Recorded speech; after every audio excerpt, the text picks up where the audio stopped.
Hey, it's Brena Phelps from Atlanta, Georgia, and welcome to day 7 of my 100-day No Excuses challenge. Now, today I've had a heck of a challenge, so please forgive me for the quality of this video because I'm not shooting it with my iPhone like I typically do. I'm using my webcam from my computer. And I tell you, for some reason, I'm having technical difficulty with my phone just trying to get this video out. However, because this is a no excuses challenge, I'm still pressing through it. So in today's video, I just wanted to share with you my top 10 productivity tips while working from home. Now, the fact that I can work from home is one of the biggest reasons why I wanted to start an online business. I get a chance to set my own schedule. I don't have to get out into traffic. My commute is only about 20 steps. And that's really an awesome feeling. But the thing about working from home, it can be very challenging as well because you can put off you tend to put off a lot of things that you really need to do just because you are at home. And you feel like when you set your own schedule, you can get things done when you want to. But if you're not very structured, you have to be careful because half of the day can get away from you and you won't have anything done. So here are the top 10 things that I do to keep me focused, to keep me on track, and to make sure that I am productive on a daily basis. So my number one tip is that I have to start my day earlier. I love to start my day with a morning ritual. And typically I would normally get up around 9 o'clock because I'm retired. And I mean, that's just an easy thing to do. That's one of the luxuries. However, to be more productive, I realized that I needed to get up at least 2 hours earlier to start my day and start my day earlier. And so that has been a major difference. Just getting up 2 hours earlier has kind of given me a head start. My second thing that I do is I act like I am going to work. Meaning I get up, I make sure that I get showered, I get dressed, so that I make sure that I put myself in the frame of mind that I'm actually going to work. Found that just rolling out of bed and trying to go to work in my pajamas doesn't work.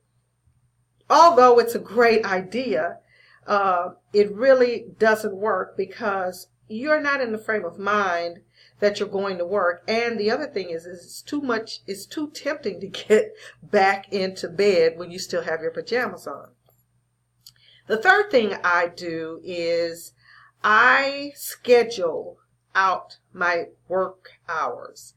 In other words, schedule regular work hours. Now, that's not to say that you have to have a 9 to 5 or schedule it 9 to 5, but you need to have some sort of structure. So I schedule my work hours. I plan out my week and I plan it out in blocks of time. So I will block out a certain time for personal time. I'll block out a certain time of the day to actually work my business, and I will block out a time of the day or a couple of days out of the week to allow myself to run errands. That way I still have structure. I don't get overwhelmed with the things that I have to do, but I still have some flexibility left, so it still gives me the feeling that I'm still in control of my schedule. The fourth thing that I recommend is that you have a dedicated workspace. Now, I'm fortunate enough to have a spare room that I use as my home office. But if you don't have that, you can set aside a spot on your table. You just want to make sure that, for my next tip, that you keep things tidy and keep them organized. And I put those two together because if you don't have a dedicated office or a dedicated space or particular office space and you are having to work from a dining table or a kitchen table, it's helpful that if you have a box or a bin or something that you can put all of your work items together and store them when they're not in use to keep everything in order. Now, as I said before, keeping in order is the next thing. Keeping things organized and in order is the next thing, because you want to make sure that you keep your mind clear. Because if you have a lot of clutter, you will be distracted. At least I find that I'm distracted. I can't work in a lot of clutter. So I keep my space and my work area clear. And when I get ready to go to work, I'm not going to a messy or disorganized workspace. Another thing is that you want to make sure that you do take breaks. That you take breaks so that you're not just trudging along and not, and don't tire yourself out by not taking breaks. Giving yourself and your brain a chance to kind of breathe and maybe kind of get refreshed periodically throughout the day is very, very helpful, and you'll find that you'll be more productive with that. Another tip is to make sure that you eliminate or at least minimize all of your distractions. Minimizing your distractions will be very, very helpful because, and this is where a checklist, will be very, very helpful for you. When you have a checklist of the things or specific things that you need to do each day, that can help you to stay on track. That can help to make sure that you are very, very focused on the daily activities and you don't allow yourself to get distracted. So that means that, like, for instance, I write and my content creation involves writing, doing blog posts and things of that nature. But as I write my content, I like to make sure that I eliminate distractions by either turning off my phone. I don't check my emails. I don't respond to text messages. I don't respond to instant messages. I don't do any of that stuff until I'm completed with that particular task.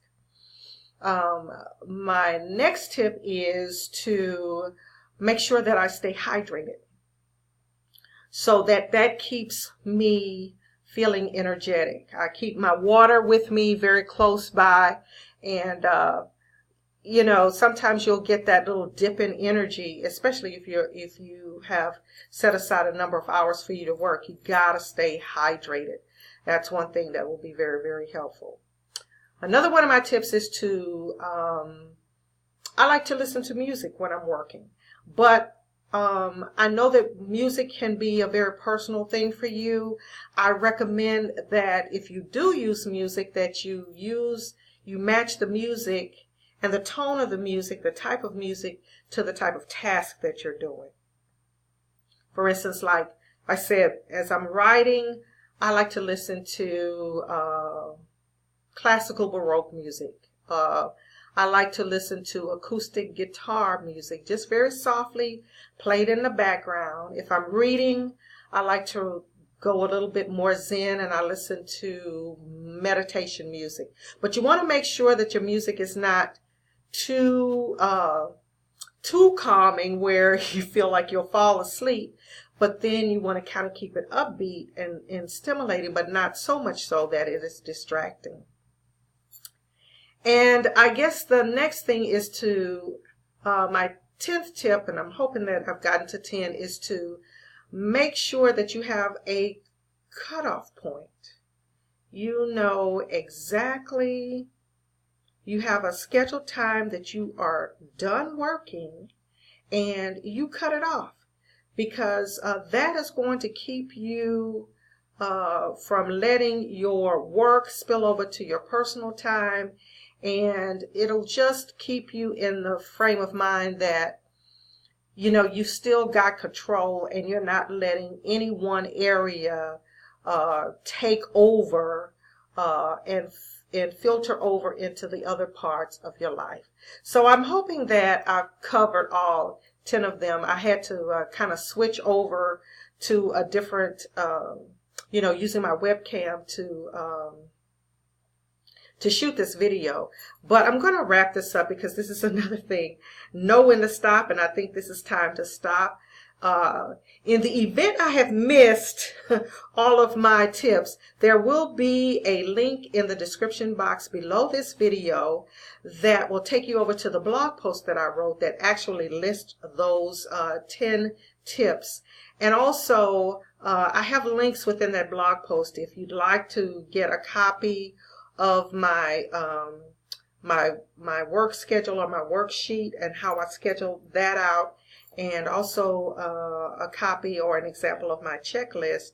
There will be links within the blog post as well. So go down into the description box below and make sure you go over to the blog post and read it, just in case I've left something out. But in the meanwhile, I want to thank you for watching. Please remember to subscribe to my channel, and I will see you on the next video. Again, thanks for watching. And this is Brena saying goodbye.